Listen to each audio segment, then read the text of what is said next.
লোভীয়া সিংহৰ কাহিনী। গৰমৰ এটা দিনত বনৰ ৰজা সিংহৰ বহুত ভোক লাগিছিল। সেইবাবে সিংহটোৱে অনাই বনাই খোৱা খাদ্য বিচাৰি ঘূৰি ফুৰিব ধৰিলে।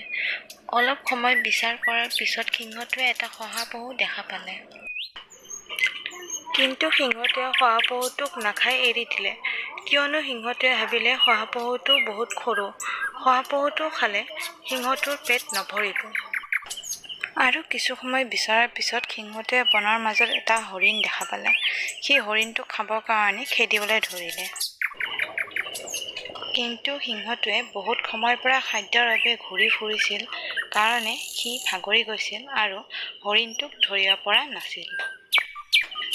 হৰিণটোক ধৰিব নোৱাৰি শেষত সিংহটোৱে শহাপহুটোক খোৱাৰ কথা ভাবিলে আৰু সি বনৰ মাজত শহাপহুটোক য'ত দেখা পাইছিলে তালৈ ঘূৰি গ'ল। উভতি গৈ সিংহটোৱে সেই ঠাইত শহাপহুটোক দেখা নাপায়। শেষত সিংহটোৱে বহুত দিন একো খাব নোপোৱাকৈ থাকিবলগীয়া হৈছিল। এই কাহিনীটোৰ পৰা এইটোৱে শিক্ষা পালো যে লগাতকৈ বেছি লোভ কৰিব নালাগে।